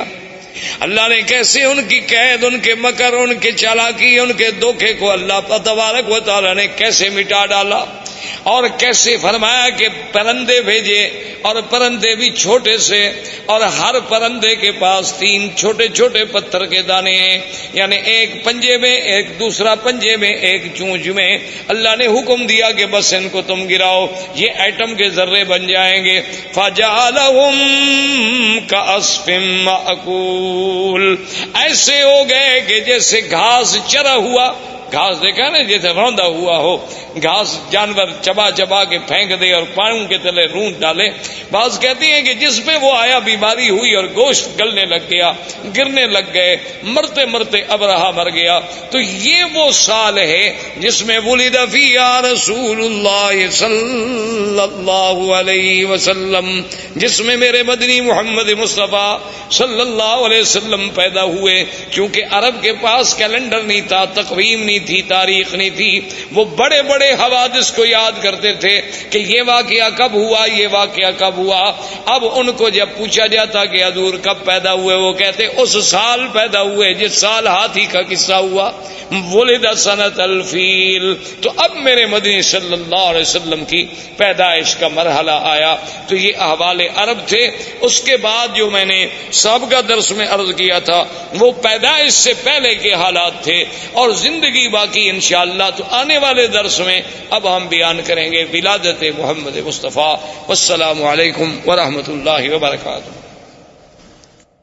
برادران اسلام، آج کے اس درس میں سرکار دو عالم، سرکار مدینہ حضرت محمد مصطفیٰ صلی اللہ علیہ وعلا آلہ و اصحابہ وسلم تسلیما کثیرا کثیرا کی سیرت مبارک کے بارے میں کچھ باتیں عرض کریں.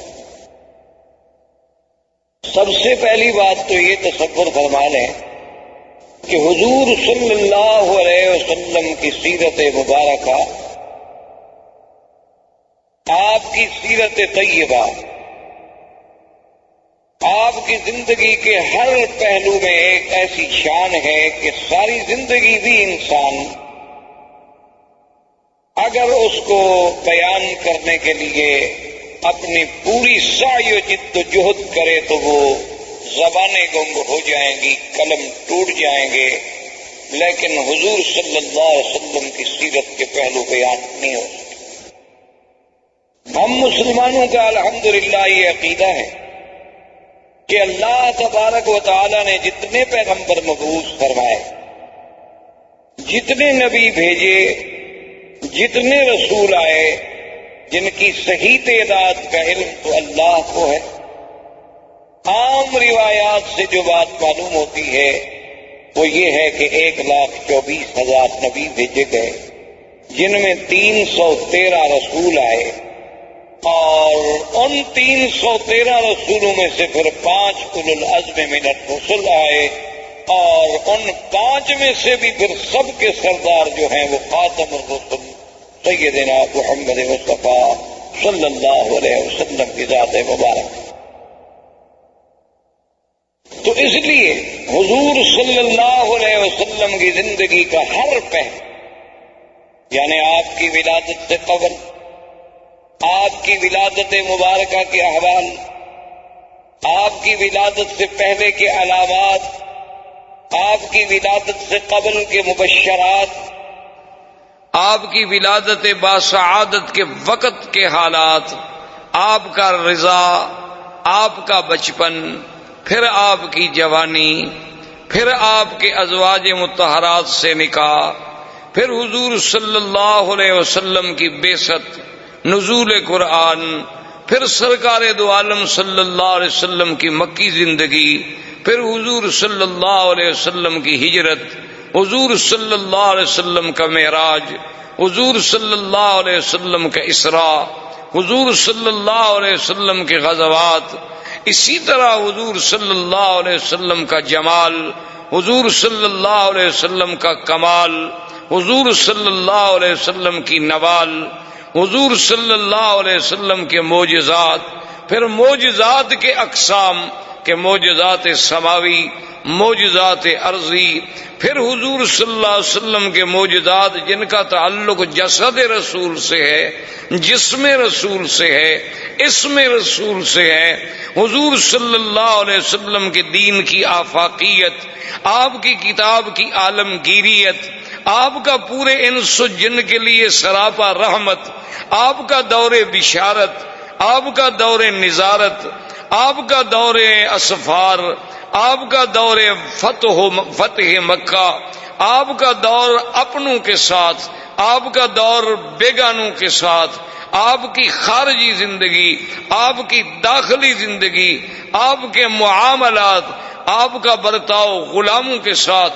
کون سا پہلو ہے جس پہ آدمی، کوئی مورخ، کوئی صاحب قلم، کوئی استاذ، کوئی مدرس، میرا تو ایمان ہے کہ اگر ساری دنیا کے پڑھے لکھے لوگ بھی سیرت پاک پہ لکھنا شروع کر دیں تو ہماری اپنے عقول، ہمارے اپنی جد و جہد، ہماری سعی، ہماری ہمتیں، ہماری زبانیں گنگ ہو جائیں گی، لیکن سیرت پاک کے پہلو ہم کسی طرح سر انجام پورے نہیں کر سکے صلی اللہ علیہ وسلم۔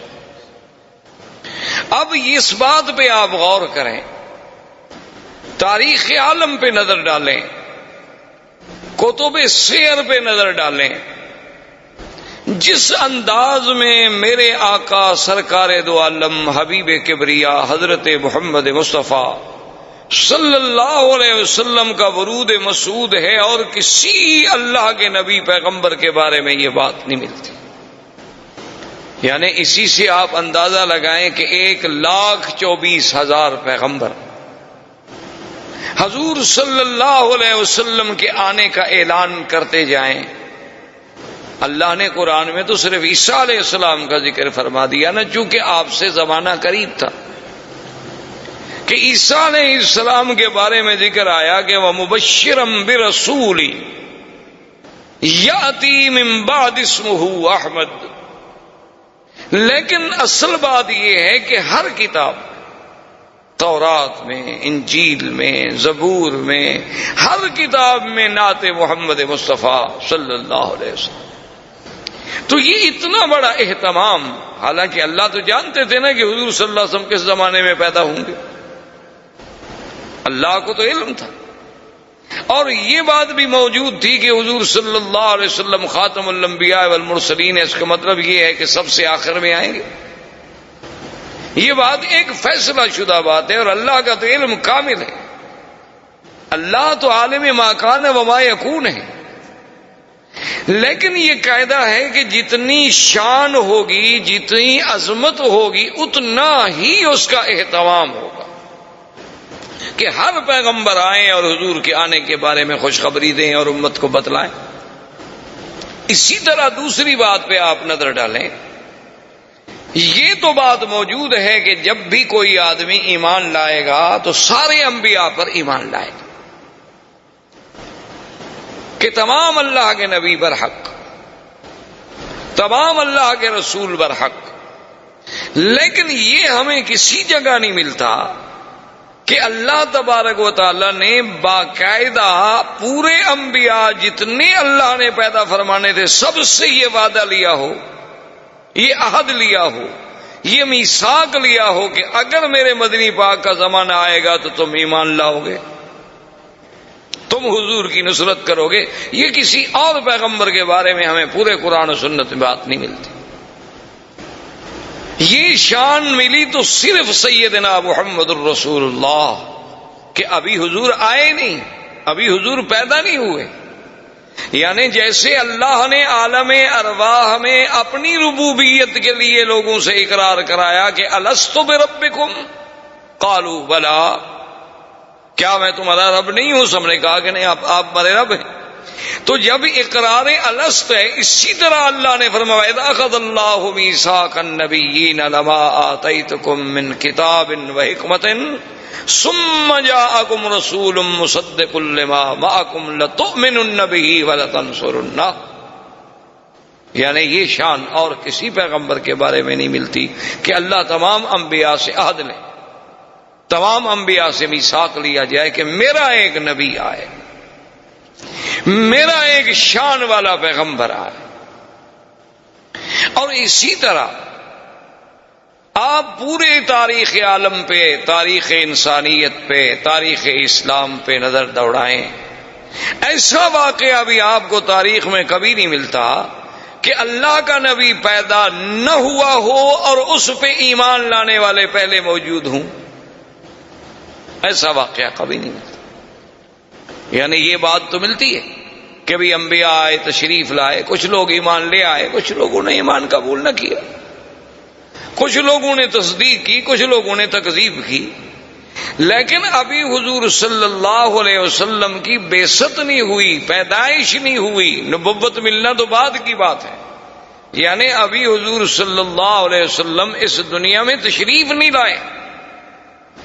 اس وقت تبابع یمن میں سے ایک بادشاہ گزرا جس نے حضور صلی اللہ علیہ وسلم کی سیرت کتب سابقہ میں جب مطالعہ کیا اور سرزمین مکہ و مدینہ سے گزرا اور یہاں کے مناظر کو اپنی آنکھوں سے دیکھا اور ان کتب سماویہ کے ساتھ اس کا تقابل کیا، تو اس نے ایک خط لکھا اور اپنے اس ملک میں شاہی فرمان کو امانت کے طور پہ جمع کرا گیا کہ میرے بعد یہ خط جو ہے محفوظ رکھا جائے، اور جب وہ سرکار دو عالم اللہ کے نبی سرزمین مکہ میں پیدا ہوں تو میرا خط پیش کیا جائے۔ یعنی ابھی حضور صلی اللہ علیہ وسلم پیدائش بھی نہیں ہو، اور اس نے اس میں خط لکھا کہ میں تبع یمن ہوں، اور میں اس بات کے لیے یہ خط لکھ رہا ہوں کہ اگر اللہ نے میری زندگی میں آپ کو پیدا اور میں آپ کا وزیر بنوں گا، میں آپ کا معاون اور سپاہی بنوں گا، حالانکہ وہ بادشاہ ہے، یمن کا بادشاہ ہے۔ تبابع جو ہے، یہ تبا جو تھے، یہ یمن کے بادشاہوں کا لقب تھا، جیسے قیصر روم کے بادشاہوں کا لقب تھا، کسرا فارس کے بادشاہوں کا لقب تھا، اسی طرح فراعنہ مصر کے بادشاہوں کا لقب تھا، تو نجاشی حبشہ کے بادشاہوں کا لقب تھا، تو تبابع جو ہے وہ یمن کے بادشاہوں کا لقب تھا، وہ تبع الاکبر، تبع الاول، تبع الثانی، اس طرح پکارے جاتے تھے۔ تو اس نے لکھا کہ اگر حضور سرکار دو عالم صلی اللہ علیہ وسلم آپ کو اللہ نے میرے زمانے میں میری زندگی میں پیدا فرما دیا تو میں آپ کا سپاہی ہوں گا، آپ کا وزیر بنوں گا، آپ پہ ایمان لاؤں، اور اگر میں پہلے مر گیا اور آپ میرے بعد دنیا میں تشریف لے آئے تو پھر میرے گواہ رہیں کہ میں آپ پر ایمان لا چکا ہوں. یعنی اندازہ فرمائیں کہ پوری تاریخ انبیاء میں یہ بات نہیں ملتی کہ ایک نبی پیدا نہ ہو لیکن ایمان لانے والے پہلے اقرار کریں اور پھر اس طرح اہتمام کریں کہ شاہی فرمان لکھ کے اس کو باقاعدہ جمع کرایا جائے. احباب کرام، اس کے بعد اب آپ اس مبارک سلسلے کی CD نمبر 2 سماعت فرمائیں.